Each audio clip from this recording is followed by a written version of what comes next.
Hello दोस्तों, अगर आपने इस कहानी का पार्ट 1 नहीं सुना है तो इस वीडियो के डिस्क्रिप्शन में लिंक है, ज़रूर सुनिए। उसके घर में पापा से ज़्यादा उसकी मम्मी की चलती है। ऐसा एक बार सोहन ने ही बताया। थमनोद ने भी अपने घर में ऐलान कर दिया था कि वह शादी करूँगा तो रीति से, वरना किसी से नहीं।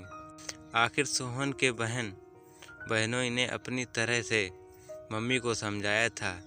मम्मी, आपकी यह जिद सोहन को आपसे दूर कर देगी। आजकल के बच्चों की मानसिक स्थिति का कुछ पता नहीं चलता कि वह कब क्या कर बैठें। आज के ही अखबार में समाचार है कि माता पिता की स्वीकृति न मिलने पर प्रेमी प्रेमिका ने आत्महत्या कर ली। वह दोनों बालिग हैं। सोहन अच्छा कमा रहा है। वह चाहता तो अदालत में शादी कर सकता था, पर उसने ऐसा नहीं किया और आपकी स्वीकृति का इंतजार कर रहा है।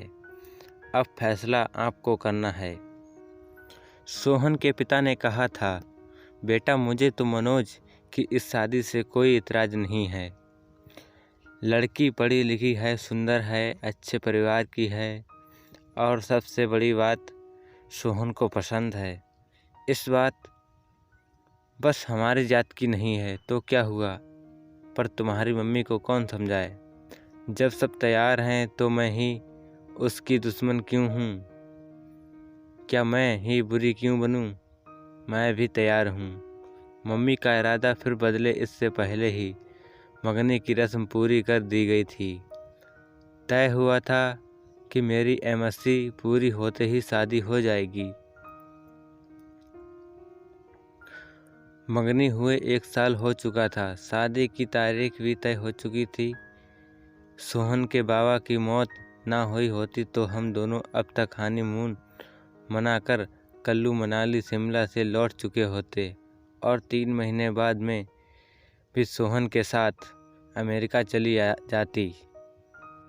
पर अब 6-7 महीने तक शायद नहीं आता। शादी अब तभी होगी, ऐसा सोहन की मम्मी ने कहा है। पर सोहन शादी के टलने से खुश नहीं है। इसके लिए अपने घर में उसे खुद ही बात करनी होगी, या यदि मेरे घर से कोई रुकावट होती तो मैं उसे दूर करने का प्रयास करती। पर मैं क्या करूं? माना कि उसे के भी कुछ जज्बात हैं। 4-5 वर्षों से हम दोस्तों की तरह मिलते रहे, प्रेमिका की तरह साथ साथ भविष्य के सपने भी बनाते रहे, किंतु सोहन को कभी इस तरह कमज़ोर होते हुए नहीं देखा। यद्यपि उसका बस चलता तो मंगनी के दिन ही वह शादी कर लेता, पर मेरा फाइनल साल था, इसलिए वह मनोस कर रह गया। प्रतीक्षा की लंबी घड़ियां हम कभी मिल कर कभी फ़ोन पर बात कर लेते। हम दोनों बेताबी से शादी के दिन का इंतज़ार करते रहे। दूसरी सहन नहीं होती थी। साथ रहने व एक हो जाने की इच्छा बलवती होती जाती थी। जैसे जैसे समय बीत रहा था, सपनों के रंगीन समुद्र में गोते लगाते दिन मंजिल की तरफ बढ़ते जा रहे थे। शादी के 10 दिन पहले हमने मिलना भी बंद कर दिया था कि अब एक दूसरे को दुल्हन के रूप में ही देखेंगे। वह विवाह के 7 दिन पहले बाबा जी की मौत हमारे सपनों के महल में धाराशाही कर गई। बाबा जी की मौत का समाचार मुझे सोहन ने ही दिया था और कहा था, बाबा जी को हम अभी ही जाना था। हमारे बीच फिर अतहीन मरुस्थल का विस्तार है, लगता है अब अकेले ही अमेरिका जाना पड़ेगा। तुमसे मिलन तो मृग तत्व बन गया है। 13वीं के बाद हम दोनों गार्डन में मिले थे। वह बहुत भावुक हो रहा था।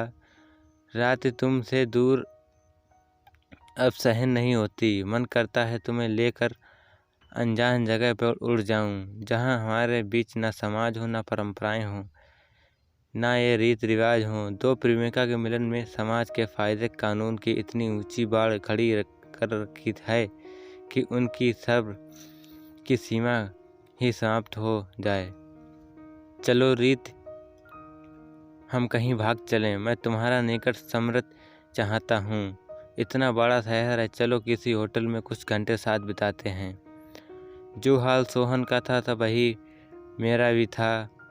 एक मन कहता था कि खींची लक्ष्मण रेखा को मिटा दें, किंतु दूसरा मन संस्कारों के पिन चुबा देता कि बिना विवाह यह सब ठीक नहीं है। वैसे भी एक बार सोहन की इच्छा पूरी कर दी तो यह चाय फिर बराबर सिर उठाएगी। यह ठीक नहीं। क्या ठीक नहीं रीत? क्या तुमको मुझ पर विश्वास नहीं? पति पत्नी तो हमें बनना ही है। मेरा मन आज जिद पर आया है, मैं भटक सकता हूँ।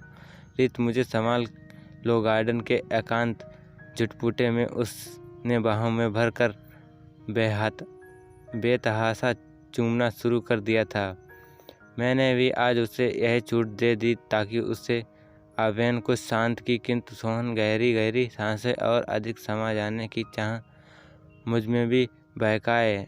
उसने पूर्व भी उठ खड़ी हुई। अपने को संभालो सोहन, यह भी कोई जगह है बहकने की?